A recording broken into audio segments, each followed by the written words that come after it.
Kat Jones, founder of Motiv, talks to host Doug Simon on PR's Talk Pros Talk. What's your definition of like geeks, nerds, and the whole fandom space? The reason I wanted to kind of lean towards that is because it's the world in which I have existed and worked in since I began my career. It's what I gravitate to, it's what we work on the most. And the way I define it is these hyper passionate pockets of the internet, of society that gravitate towards, it could be superheroes, it could be comic books, it could be the tabletop role playing game space, it could be cosplaying, it could be a video gaming, technology. It's just people who come together and passionately engage in a certain type of brand or certain type of community. And those are areas that not only I relate to and personally gravitate to, but deeply understand because they're spaces that I've worked in for almost 20 years. Passion is obviously a great sort of predictor of media success if there's passion about something, but having it be in a smaller pocket can make it more challenging. So, what are some of the strategies you use to be successful generating media interest? It really boils down to when we're talking about generating media interest, it boils down to cultivating relationships with the type of media that speak to those audiences. We're not necessarily reaching out to a New York Times or an LA Times or a Washington Post when we're trying to generate media interest around these different types of communities. It's very much like geek related publications, comicbook.com or IGN, and cultivating those relationships and making sure that when you're reaching out to them, what you have for them is really juicy, really interesting, because we live in a day and age where just putting out a press release or blindly sending out pitches to the largest, list of media is the last way to get coverage. It does not work anymore. I have to inform people of that on a regular basis.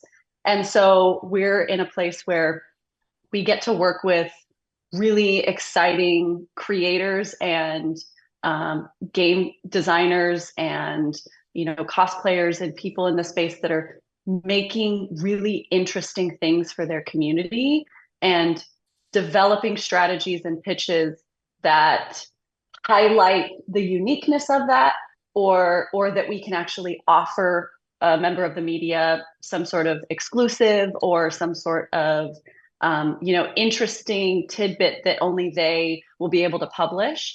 That's really the way in which we generate interest with those outlets, is cultivating those relationships and offering them something special as it relates to those different brands and communities.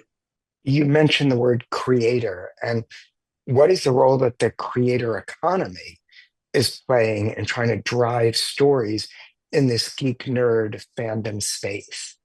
What we're seeing now more than ever is there's these overlapping concentric circles of the geek nerd fandom space and the creator economy. So a lot of folks that we work with, or a lot of folks that work with the folks that we work with, are huge creators in their own right. And when I say creators, they have an online presence, a massive online presence, whether they have a YouTube channel, Twitch channel, Instagram, TikTok, Facebook, you name it. And they're deeply engaged on those platforms. So therefore, they have cultivated this audience that engages with them on a regular basis. And therefore, they're within the creator economy. They're considered creators. But what they put out there, what they generate, what they create is very much kind of in the geek nerd fandom space. So that's a lot of what we work with, especially because not only is that my background and the worlds that I have worked in, having been at Machinima, which was one of the first multi-channel networks on YouTube, all the way to being at Marvel, that was hyper focused on superheroes, and when early days of Marvel. So there's a lot of overlap there, that's kind of led to me being really passionate about working with those type of brands, people, and companies. First, I like to allow our guests to share something maybe a little bit personal. Okay. Give you a couple of options. One might be something that people don't necessarily know about you. The other is prove your geek potential. Do you have an example of Ooh. like the geekiest thing you've done? I'm going to go ahead and go with the something that someone might not know about you. And I think it actually blends a little bit into the second question. About 5, 6 years ago, I noticed, I've always been very focused on my career. I've given it my all since the moment I graduated college. I've cultivated really beautiful friendships. I love my friends. I'm very active. I like to stay active on a daily basis. Have a wonderful relationship with my husband. Like all of those areas have been fulfilling for me. But I just noticed that there was kind of a creative void where for the longest time I thought, okay, I'm a communicator. I'm, highly driven, but maybe creative in the sense of like being a painter or a Mm. musician or some sort of artist is not something that, is in the cards for me until I started watching improv. Ah, And it like clicked for me, something about the art of improv, something about having to make things up on the spot, the spontaneity of it.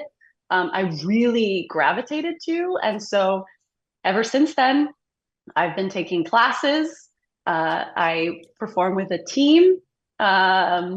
It's not something that I necessarily publicize or share openly on a regular basis with, you know, on social media or something like that, because at the end of the day, for me, it's not necessarily about gaining like professionalism in it and having regular shows.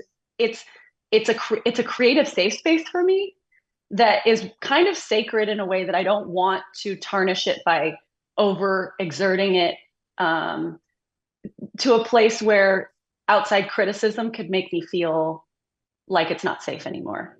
So I love doing it. I do it sometimes a couple times a week, and it every time I'm done with it, I'm just like so happy and so giddy. And there's so many aspects of what I've learned in improv that I've been able to apply to my personal life, to my professional life. That I find it to be something that has been gratifying, not only in a creative way, but across the board. yes. And can you maybe give us an I see what you did improvisation? there.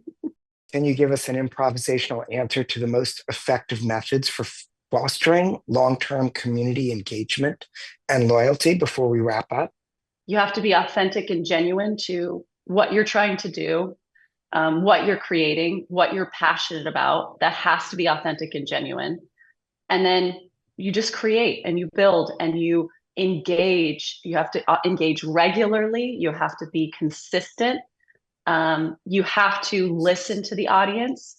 You don't always have to incorporate feedback from the audience, because I've seen that when someone leaned or a company leaned too far into incorporating feedback from the audience, it kind of ended up biting them in the butt in the long term, because that became something that was expected. So I think that there is a balance there, but you have to listen. You have to call out, when you're wrong, when you did, honesty, transparency. I think all of those areas are crucial, especially when you're kind of first starting out, trying to kind of build an audience and a community. And then as you grow and grow, staying authentic to that, no matter how big your audience might get, no matter how many brand deals you might get, or how much media you might generate in terms of coverage around what you're doing, always kind of staying humble to where you originated, and ensuring that the audience understands that as well. Yeah, well, your authenticity really showed through in this conversation. Thanks so much for being with us. Thank you for having me. This has been fun.